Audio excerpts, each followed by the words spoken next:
just am headed to pick up my son again, and I just felt compelled to share just something that's been on my mind and on my heart for most of today. So what happens a lot, I feel like, whenever I guess it could be with any beliefs you might have, but when you're vegan and you're very passionate about, veganism and animal rights, at least for me, I cannot help myself. I share my views on Facebook multiple times a day, every single day. Basically, if I see something that really aligns with my views and I think could benefit or help someone else make the connection, I share it or I post it or whatever. And today, for example, and whenever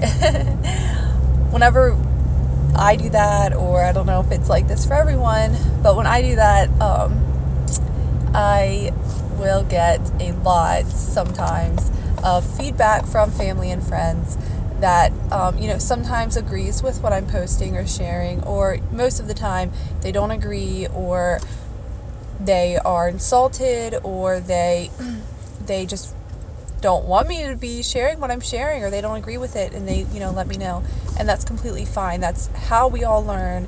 We learn by sharing and communicating and talking to one another, whether our views are the same or not.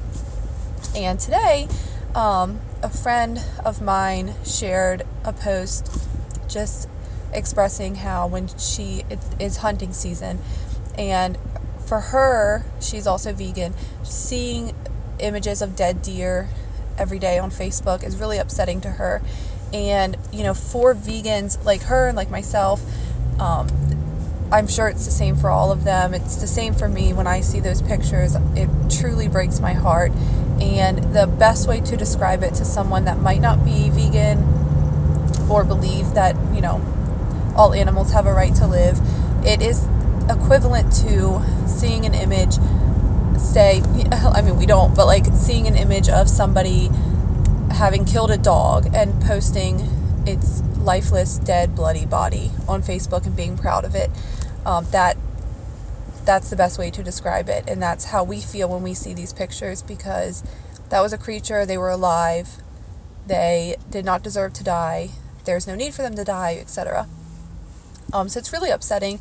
So she had shared that, and there were a lot of people that agreed with her, and they totally got what she was saying, and they supported her view.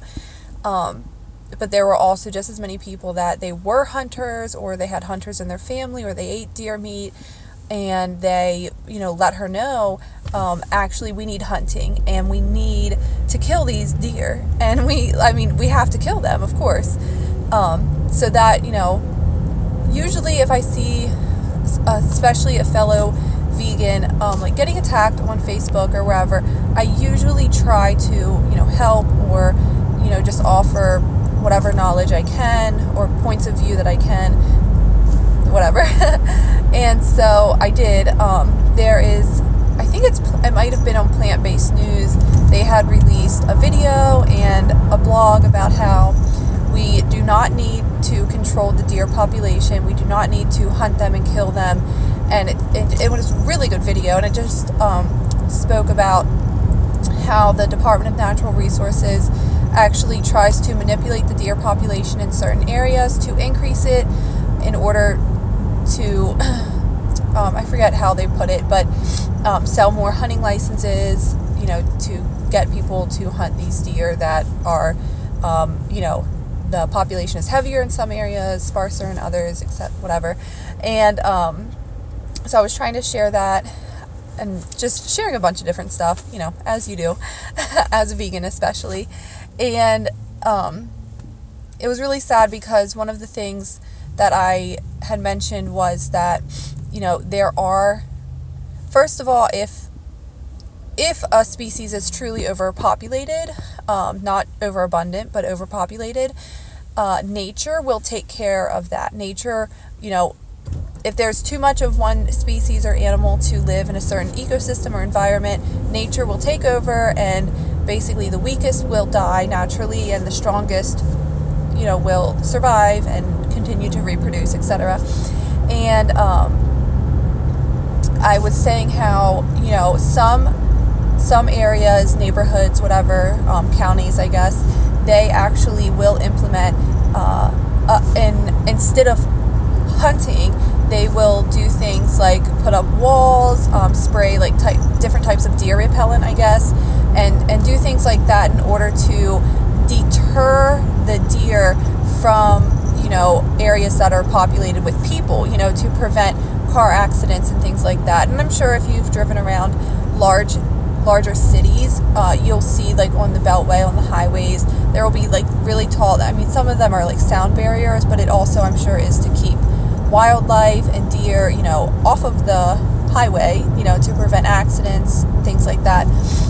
And so I was sharing that is a possibility, and that is something that we can do, to keep us safe and to keep the deer safe, instead of just saying, well, let's just go shoot them. And so, sorry, when I shared that, someone had commented and she said, well, yeah, but shooting them is, how did she put it? She said something like, it's cheaper and easier, basically.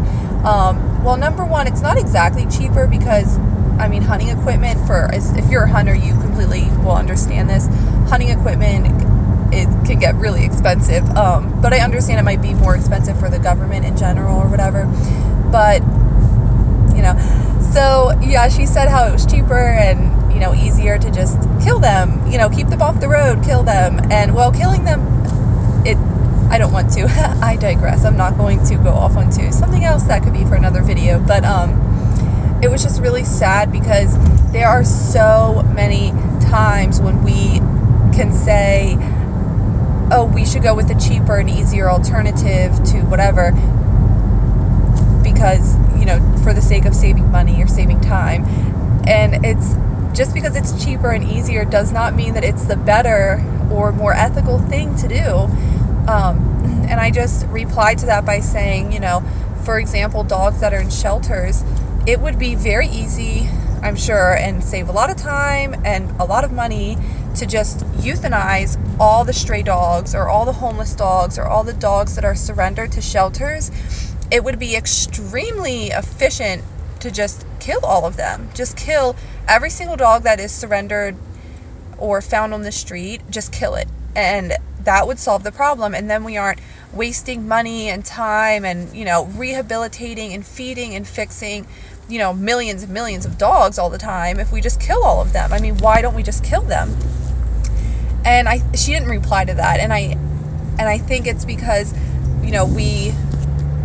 we do view dogs and deer, for example, so differently. Dogs we see as they deserve life. If a dog is in a shelter, we need to do everything we can to find it a home and make sure it's loved and taken care of.